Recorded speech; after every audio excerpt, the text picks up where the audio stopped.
ሰላም ይህ ቀለም አካዳሚ ኦንላይን ማስተማሪያ ክላስ ነው። በዚህ ኦንላይን ክላስ አማርኛ፣ እንግሊዘኛ፣ ሂሳብና ሌሎች ትምህርቶችን እናስተምራለን። ስለሆነም በሀገር ውስጥም በውጭም ሆናችሁ መማር የምትፈልጉ ልጆች +251 አስቀድማችሁ 9 23 14 67 69 ስልካችን ነው። በኢሞ፣ በዋትስአፕ ወይም ደግሞ በቴሌግራም ተመዝግባችሁ በቀንም ሆነ ማታ በተመቻችሁ ሰዓት በኢሞ፣ በቴሌግራም፣ በዋትስአፕ፣ በጉግል ሚት እና በሌሎች አማራጮች መማር ትችላላችሁ። ቻናሉን ሰብስክራይብ፣ ላይክ እና ሼር እያደረጋችሁ ጀምሩ። ዛሬ ይዤላችሁ የመጣሁት how to inspire someone አንድን ሰው እንዴት ሞቲቬት አድርገን ወይም ማነሳሳት እንደምንችል የምንጠቀማቸው የእንግሊዘኛ ቃላት እነማን እንደሆኑ እናያለን ማለት ነው። how to inspire someone አንድን ሰው እንዴት ሞቲቬት አድርገን ነገሮችን እንዲጀምርና የሰራው ነገር ደግሞ ጥሩ ከሆነ ያንን ነገር እንዲቀጥል ለማድረግ የምንጠቀማቸው ቃላት ወይም ፍሬዞች በእንግሊዘኛ ምን እንደሚመስሉ ዛሬ እናያለን ማለት ነው። inspiring someone the phrases which used to inspire someone ማለት ነው። day to day activity ላይ የምንጠቀማቸው የሚያነሳሱ ወይም የሚያበረታቱ ቃላትን የምናይ ይሆናል ማለት ነው። the word inspire means encourage someone or make them feel motivated, hopeful or eager to do something አንድ ሰው የሆነ ነገርን ተስፋ ሞልቶ እንዲሰራ ወይም ተነሳስቶ እንዲሰራ ማነሳሳት፣ ማንቀሳቀስ፣ እንዲጀምር ማበረታታት፣ ቶታሊ ተነሳሽነት እንዲሰማ ማድረግ we call inspire እንለዋለን ማለት ነው። እንደዛ ማድረግ ምን ይባላል? inspire እንለዋለን ማለት ነው። inspire ማለት ማነሳሳት፣ ማንቀሳቀስ፣ ነገሮችን እንዲጀምር ማበረታታት፣ ቶታሊ ተነሳሽነት እንዲሰማው ማድረግ ምን እንለዋለን? inspire እንለዋለን ማለት ነው። there are a lot of words used to inspire someone but the most common ones are this ስለዚህ በጣም ብዙ ለማበረታታት የምንጠቀማቸው ቃላት አሉ። ከነዛ ውስጥ ግን ብዙ ጊዜ day to day activity ላይ የምንጠቀማቸው እነዚህ ስለሆኑ ዛሬ እነዚህን ይዤላችሁ መጥቻለሁ ማለት ነው። ስለዚህ እናንተ ቪዲዮውን ከጅማሬ እስከ ፍጻሜ በደንብ ደብተርና እስክርቢቶ ይዛችሁ ተከታተሉ።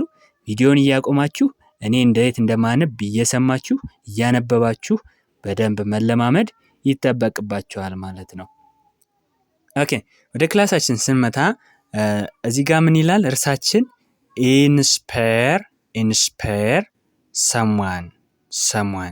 inspire someone ወይም encourage someone to do something ማለት ነው። inspire someone አንድን ሰውን ማበረታታት ሞቲቬትድ እንዲሆን ማድረግ ማለት ነው inspiring someone ማለት። ስለዚህ to inspire someone የምንጠቀማቸው to inspire someone አንድን ሰው ለማበረታታት የምንጠቀማቸው የእንግሊዘኛ ቃላት አሉ እዚህ ጋር። ከነሱ ፊት ለፊት ደግሞ ምን ማለት እንደሆነ በአማርኛ አስቀምጬላችኋለሁ ማለት ነው። ስለዚህ ሁለቱንም እያየን እንሄዳለን ማለት ነው። እንግሊዘኛው የምንጠቀማቸው የእንግሊዘኛ ፍሬዞች አሉ። እነሱ ደግሞ በአማርኛ ምን ማለት እንደሆኑ በግልጽ የምናይ ይሆናል ማለት ነው። ስለዚህ እዚህ ጋር ምን ይላል? excellent ይላል። excellent ደግመዋለሁ። excellent ማለት ምን ማለት ነው? እጅግ በጣም ጥሩ። እጅግ በጣም ጥሩ። ስለዚህ እጅግ በጣም ጥሩ ለማለት በእንግሊዘኛ ከፈለግነ we can use excellent the phrase excellent የሚለውን ወርድ ወይም ፍሬዝ መጠቀም እንችላለን ማለት ነው። excellent እጅግ በጣም ጥሩ። ኦኬ good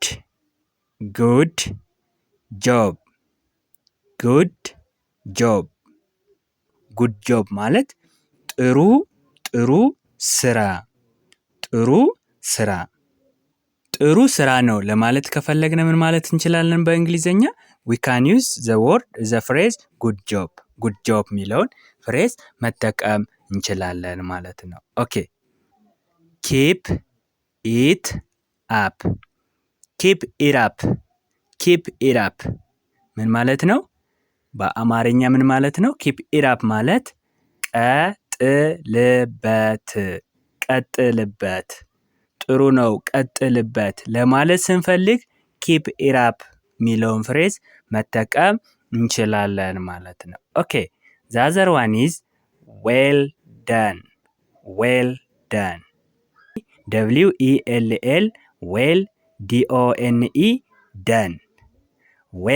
done ይሄም ጥሩ ስራ ነው ለማለት ስንፈልግ የምንጠቀመው የእንግሊዘኛ ፍሬዝ ነው ማለት ነው። ጥሩ ስራ ነው። ያው good job well done አንድ አይነት ናቸው ማለት ነው። good job well done የፈለግነውን መጠቀም እንችላለን ማለት ነው። ለኛ ቀለል ያለንን መጠቀም እንችላለን። ስለዚህ well done ማለት ጥሩ ስራ ነው ማለት ነው። ኦኬ good good good ነው።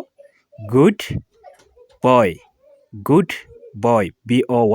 boy good boy ምን ማለት ነው? በአማርኛ ቆንጆ ልጅ ጎበዝ ልጅ ማለት ነው። ቆንጆ ልጅ ወይም ጎበዝ ልጅ ለማለት ስንፈልግ good boy የሚለውን ፍሬዝ መጠቀም እንችላለን ማለት ነው። በጣም ጥሩ good finish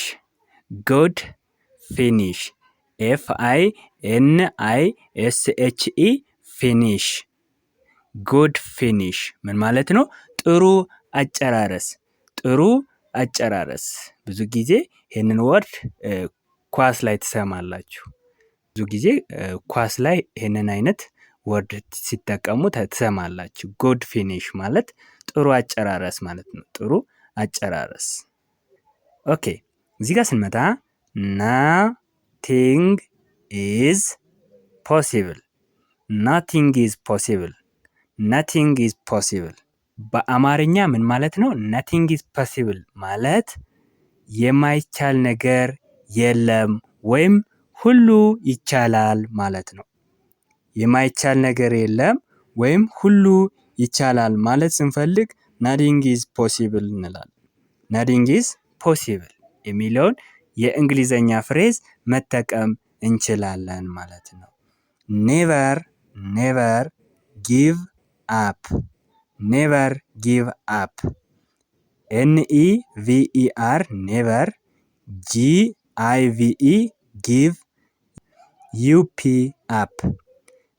give up never give up ማለት በአማርኛ በፍጹም አትተው ወይም ተስፋ አትቁረጥ ማለት ነው። በፍጹም አትተው ወይም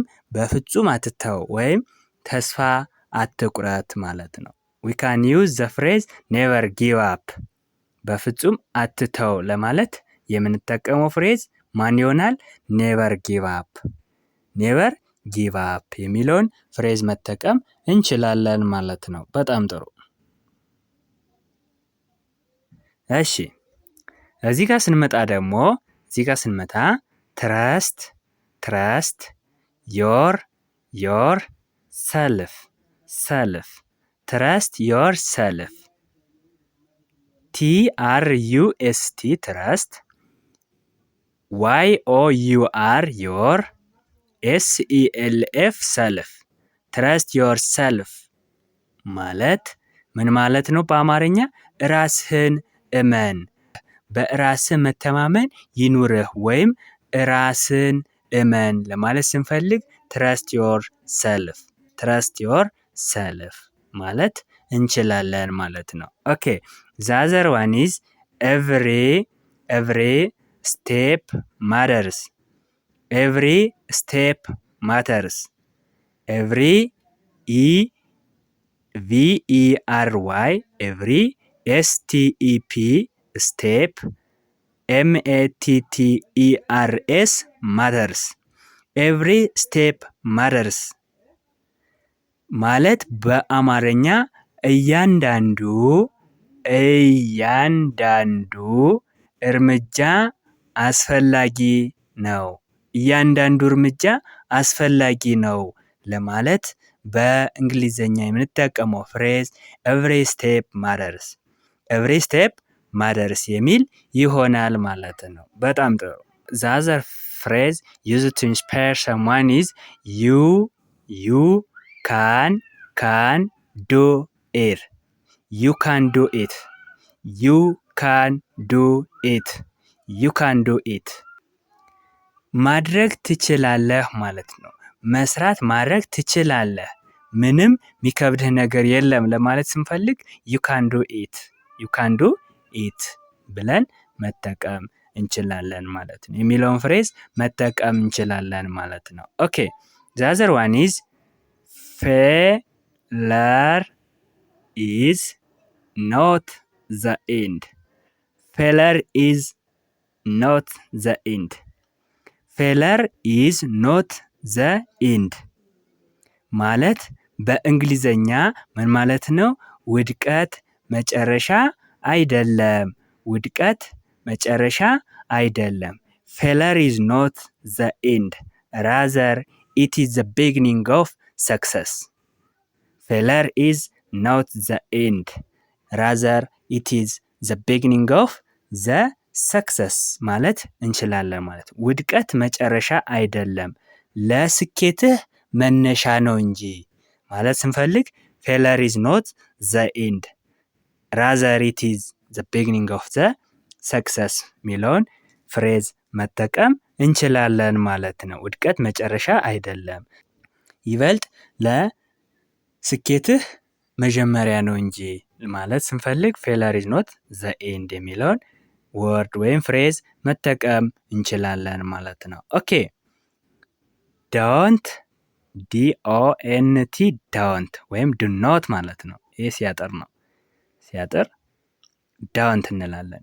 ዱ ኖት የሚለውን ሲያጠር ስናሳጥረው ምን ብለን እናንበዋለን? ዶንት ቢ አፍሬድ ቱ ትራይ።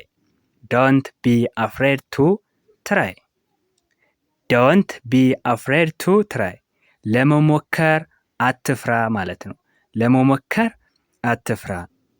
ዶንት ቢ አፍሬድ ቱ ትራይ ማለት ለመሞከር አትፍራ፣ ሞክረው፣ ሞክረህ እየው ለማለት ስንፈልግ ዶንት ቢ አፍሬድ ቱ ትራይ የሚለውን ፍሬዝ መጠቀም እንችላለን ማለት ነው። ኦኬ there are a lot of phrases used to inspire someone።